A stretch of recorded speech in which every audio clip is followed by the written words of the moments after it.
Provavelmente você conhece o Kahoot, até porque quando você era criança e a sua professora de inglês estava com preguiça de dar aula, ela vinha e dava Kahoot para você pequenino. E aí você se divertia ali na aula respondendo as 4 perguntinhas e vendo a pontuação no final para ver quem tinha sido o top 1. E para ser sincero, quando eu era apenas um jovenzinho, eu ia muito bem no Kahoot, mas eu não sei o que aconteceu ao longo dos anos que a minha capacidade mental e as minhas sinapses diminuíram drasticamente. Hoje em dia, por exemplo, se eu for fazer um Kahoot com os amigos, eu acho que eu não sou capaz de responder nem em qual estado que eu moro. Só que apesar de eu não conseguir raciocinar tão bem quanto antes, eu sou um astuto engenheiro da computação. E como quem não tem cão caça com gato, eu vou usar minhas habilidades de programação para vencer no Kahoot sem parar até eu virar o top 1 mundial.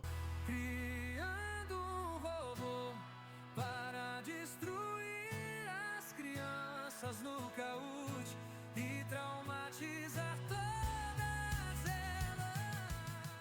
A primeira parte foi simples, eu tirei um print da tela pra eu não ter que ficar com o Kahoot aberto infinitamente, porque eu sabia que ia demorar muito. Eu salvei o pixel de todos os retângulos que eu precisava, o retângulo da pergunta, o retângulo das 4 opções. Aí eu fiz um pré-processamento de imagem para deixar em escala de cinza para poder enxergar o texto melhor, e depois disso eu coloquei o PyTesseract para ler. Se alguém tiver curioso com as bibliotecas que eu usei, eu vou deixar todas elas escritas aqui. É isso, lendo a tela. Ixi, galera, pera aí, deixa eu gravar. Eu acho que eu peguei o monitor errado. Olha, tá dando erro pra caramba, velho. Esse negócio de ter 2 monitor, eu vou falar a verdade, foi meio difícil de descobrir como arrumava, tá? Eu nunca tinha chegado nessa parte. Mas eu consegui e ele funcionou depois. Ele leu o monitor certo. Temos algo, filho. Aí ele tá vendo padrões climáticos, ecossistema. Essa é uma grande alegria, né? Só ficar escrevendo letrinhas coloridas não dá tanto prazer do que ver funcionando. E o nosso código funcionou pela primeira vez. Só que aconteceu um pequeno problema. Antes de falar o problema, eu queria falar que eu não tenho nada a ver com isso, que apesar de eu ser o criador dele, eu não compartilho das mesmas ideias que o meu código, tá? Ah, e a amarela? Por que ele não reconhece a resposta amarela? O que acontece é que o nosso código, ele é preconceituoso e ele não lê cores amarelas. Qual é o problema dele com cores amarelas? Não sei. Ele leu todas as opções, a azul, a verde, a vermelha, a amarela, amarelo aqui não, amigão. Amarelo não passarás. Eu fiz uma arte rupestre aqui no meu desenho. Se ele não ler um fundo preto e um navio escrito com letras rupestres, aí pode ser que o problema seja outro, né? Por isso que eu fiz essa arte contemporânea aqui na minha imagem. Galera, ele leu minha arte rupestre. Obrigado, meu Deus! O que esse teste quer dizer? Nada. Não quer dizer nada. Eu só comprovei que ele odeia amarelo. Em vez de usar a escala de cinza, agora eu vou pegar o HSV, que é uma conotação para um range de cores, tipo assim, HSV de vermelho. É a mesma coisa do que escrever vermelho em hexa, sei lá o que, tipo de nerd. E agora, em vez de usar a escala de cinza, eu identifico essa cor. A hora que eu identifico essa cor, eu faço o que com ela? Eu sumo com ela. E aí eu tiro todo o fundo da opção e eu deixo só o texto. Pronto, agora ele lê tudo. Calma aí que nem rodou, velho. Esqueci alguma coisa aqui. Ô, praga. Não, agora vai. Eu tinha esquecido, eu fiz a função e eu tinha esquecido de passar nome underline área. Yes! Foi. Tá lendo tudo. Agora eu só preciso. Agora eu só preciso fazer todo o resto.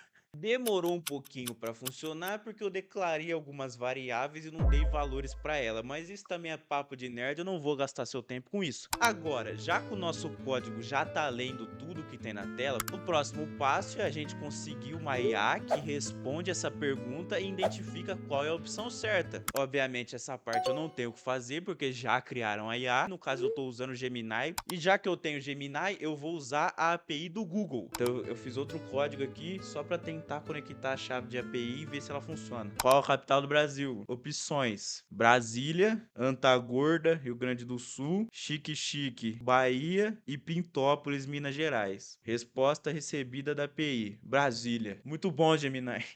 Parabéns. A API funcionando bem, agora é hora de implementar no nosso código principal, porque até agora eu só estava fazendo alguns testes com ela. Galera, meu terminal não tá fechando. Amigão, para! Pelo amor de Deus, Ctrl C. Tive que fechar o VS Code. Eu descobri que tava faltando a chave de API. a minha no caso. É porque eu fiquei com tanto medo dela vazar enquanto eu gravava que eu tirei ela do código e não coloquei de volta. Caso você não saiba, nunca vaze a sua chave de API, porque senão vão fazer requisição na sua conta e você vai pagar os dólares. Fica aí a dica, tá? Pergunta detectada, conectando na API, resposta, ecossistema. Eu consegui implementar no código principal e agora junto do prompt eu estou enviando a pergunta e as 4 opções que ele está lendo na nossa tela. Um adendo para vocês não acharem que eu sou tão burro assim, é que eu coloquei ele para verificar se a pergunta que ele está lendo nesse exato momento é igual à última. Porque caso você não lembre, o nosso código tá lendo sem parar, igual um psicopata. Mas agora ele verifica, porque se ele ficar mandando toda vez que ele lê para a API do Gemini, daqui 3 dias eu vou ter que pagar uns 250 dólares pro Google API de tanta requisição que eu fiz. Coloquei ele para comparar a resposta da API com as opções e se ele bater com alguma das opções, ele vai usar a área que eu já determinei e vai clicar no centro da área. Agora eu vou testar. Aí vou rodar, aí na teoria é para funcionar. Olha lá, sistema solar, calma. Meu Deus, ele pegou uma pergunta nada a ver. Ele leu antes, ele pegou FI. Não funciona.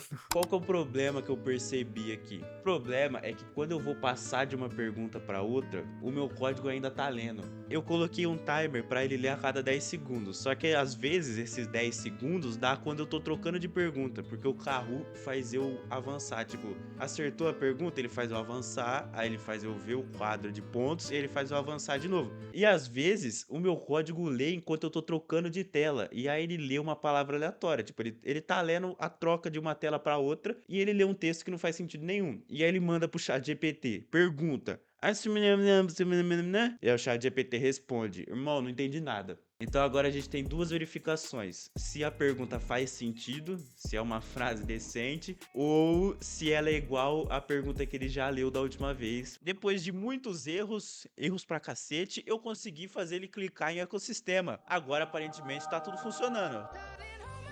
Nothing beats a Jet2 holiday. O básico dele tá funcionando. Agora, atualizações que eu fiz eu reparei que algumas perguntas do Kahoot tem uma imagem no meio que você tem que relacionar com a pergunta. Por exemplo, que bandeira é essa? Ou de acordo com a imagem, eu não sei, eu tô inventando agora. Então, eu fiz o simples. Eu recortei o retângulo da imagem do centro e agora eu tô enviando junto com o prompt como imagem. Independência 2-0. O Robin me passou? Não, não pode ser. Primeira Constituição do Brasil dissolvida por Dom Pedro I. Banana, rapadura, mandioca, milho. 3-0. Nets no topo. Primeiro lugar, Nets. Eu tô narrando uma partida importantíssima aqui entre a humanidade e as máquinas. E as máquinas estão 5-0. Ele não errou nenhuma até agora. Tá, sei lá, uns 10-0 para as máquinas versus humanidade. Num cenário onde eu tenho que roubar sem ninguém me descobrir, sei lá, vai que eu volto pra escola um dia e eu tenho que roubar no Kahoot sem ninguém saber. Aí eu ia deixar pra eu avançar na mão pra não dar tanto na cara. Mas eu percebi que esse cenário nunca vai acontecer, porque provavelmente eu nunca vou jogar Kahoot com outras pessoas. Acho que é impossível, né? Alguém me chamar pra jogar Kahoot hoje em dia e eu tenho que roubar. Então, já que isso não vai acontecer, eu coloquei ele pra pular automático também. Ele responde e ele passa o avançar 2 vezes e ele vai pra próxima pergunta.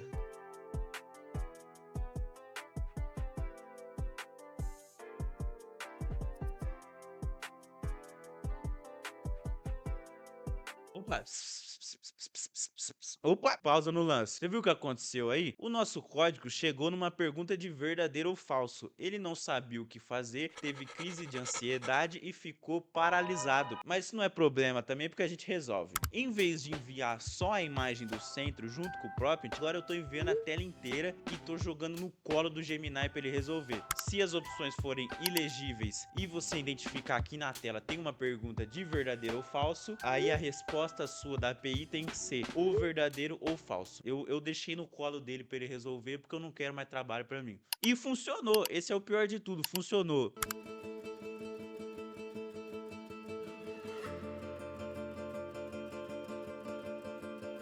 Pera aí. Como eu sei que a geração Z é complicada, eu vou colocar umas coisas a mais na tela aqui pra ver se vocês prestam atenção, tá bom? De nada.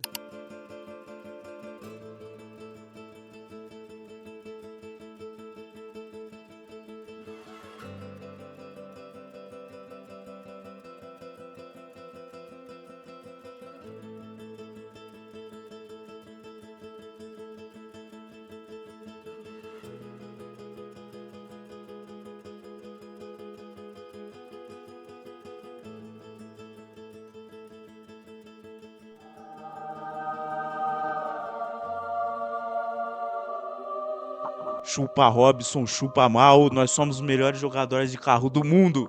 Olha a hora que é, maluco. Cansei, isso é louco. Tá maluco, velho.